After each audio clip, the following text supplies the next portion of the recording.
kita akan sambung lagi pelajaran pendidikan Islam bahagian sirah ya, iaitu tajuk yang telah kita mulakan Perjanjian Hudaibiyah.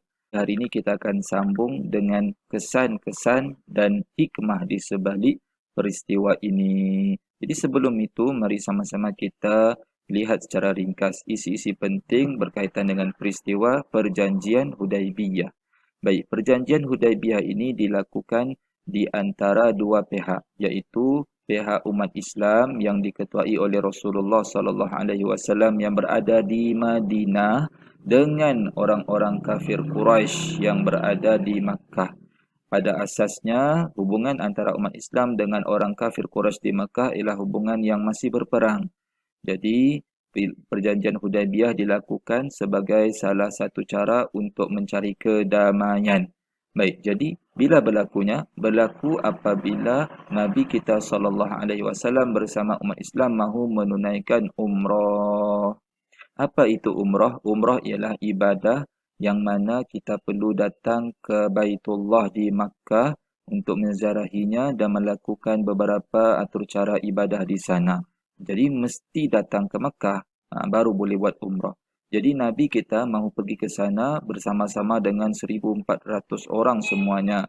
Jadi apabila Nabi kita sudah bergerak ke sana, Nabi kita dihalang oleh orang kafir Quraisy kerana orang kafir Quraisy menyangka Nabi dan juga kawan-kawannya, sahabat-sahabatnya mau memerangi orang kafir Quraisy di Makkah. Sedangkan Nabi tidak langsung berniat untuk berperang, tetapi hanya hendak melakukan ibadah umrah. Maka apabila sampai di sebuah tempat yang dinamakan Saniyatul Mirar, di tempat yang tidak jauh dengan Hudaibiyah. Hudaibiyah ni ialah sebuah kawasan ataupun sebuah penempatan. Namanya Hudaibiyah. Maka sampai di situ, orang kafir Quraisy menghantar wakilnya. Mahu tanya apa tujuan Nabi kita datang. Kemudian Nabi kita pun menghantar salah seorang sahabatnya iaitu Sayyidina Utsman bin Affan masuk ke kota Mekah untuk berunding dan berbicara dengan pemimpin orang kafir Quraisy. Jadi apabila telah ke sana, maka berlakulah kabar angin yang mengatakan bahawa Sayyidina Utsman telah dibunuh oleh orang kafir di Makkah. Maka Nabi kita bersama dengan sahabat-sahabatnya pun berkumpul dan membuat satu ikrar taat setia yang dinamakan dengan Bai'atur Ridwan. Bai'atur Ridwan ni seperti kita kata sumpah taat setia sahabat-sahabat Rasulullah untuk bersama dengan baginda menuntut bela di atas apa yang berlaku kepada sahabatnya Sayyidina Utsman. Namun begitu, tidak lama kemudian datang berita mengatakan sebenarnya Sayyidina Utsman tidak dibunuh. Jadi ketika itu orang-orang kafir Quraisy pun sudah bimbang. Orang-orang kafir Quraisy pun cuba untuk mencari kedamaian supaya tidak berlaku peperangan di antara orang Islam dengan mereka. Maka orang kafir Quraisy pun menghantarlah wakilnya berunding untuk mencari kedamaian. Jadi itulah yang terjadinya dimeterainya Perjanjian Hudaibiyah. Kenapa dinamakan Hudaibiyah? Kerana perjanjian itu dilakukan di sebuah kawasan penempatan yang namanya Hudaibiyah. Baik, isi perjanjian Hudaibiyah. Mari kita lihat ya. Isi perjanjiannya ialah yang pertama, gencatan senjata selama 10 tahun. Maksudnya dalam tempoh 10 tahun daripada saat itu, tidak boleh ada pihak yang berperang. Maknanya dua-dua pihak tidak boleh berperang. Yang mana kesan daripada itu, bila tidak berperang, maka kesannya pertumpahan darah dapat dielakkan. Dan bila tiada pertumpahan darah, tiada peperangan, penyebaran dakwah Islam dapat dilakukan secara terang-terangan tanpa halangan. Yang kedua, antara isi perjanjiannya lagi, orang Islam tidak dibenarkan menunaikan umrah pada tahun itu. Tahun itu saja. Maknanya Nabi kita dan sahabat-sahabatnya 1,400 orang itu terpaksa patah balik. Pulang semula ke Madinah, tidak jadi untuk melakukan umrah. Tak mengapa, kerana boleh dibuat pada masa yang akan datang. Kesannya apa? Keazaman kaum muslimin semakin kukuh untuk kembali ke Mekah menunaikan umrah. Jadi disebabkan kali ini tidak berjaya, maka mereka merancang untuk berusaha bersungguh-sungguh untuk pergi pula pada masa yang akan datang.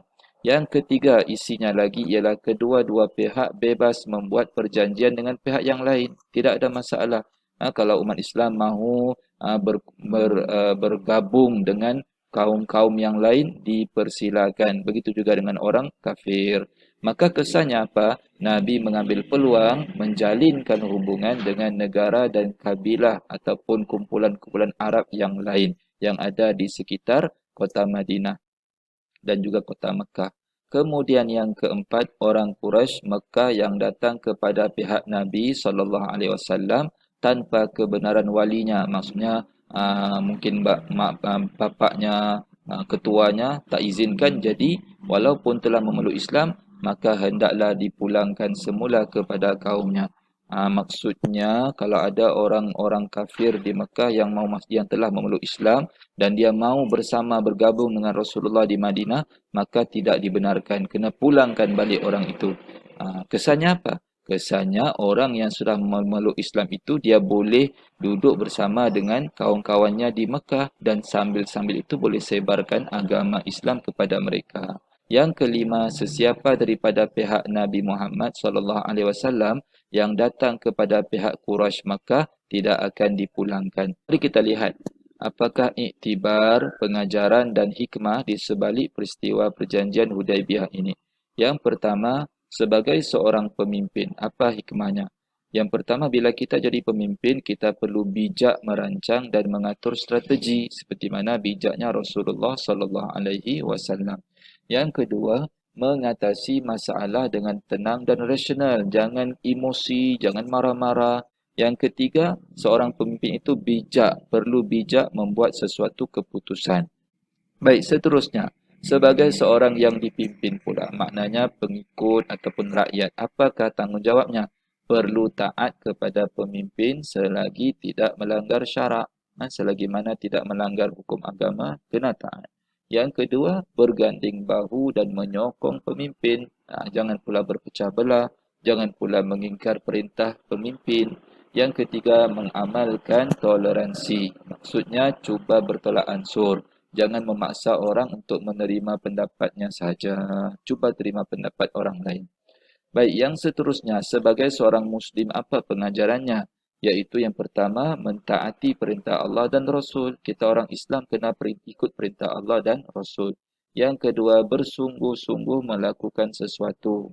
Jangan buat sesuatu itu hanya dengan keadaan malas, sambil lewat dan sebagainya. Yang ketiga, ini sangat penting. Bila kita berjanji, kita wajib menepati janji. Itu dia. Dan di sini disebutkan perjanjian Hudaibiyah mengandungi banyak hikmahnya. Antaranya ialah membuktikan Islam itu agama yang cintakan kedamaian. Maksudnya kalau ada ruang untuk berdamai, cubalah berdamai. Jangan asyik berperang. Kemudian dakwah Islam semakin berkembang dengan titik permulaan kepada pembukaan kota Makkah. Bila kesan daripada perjanjian Hudaibiyah inilah, maka berlakunya penyebaran Islam yang sangat luas sehinggalah kita dapat memeluk Islam ataupun menganut Islam sehingga hari ini.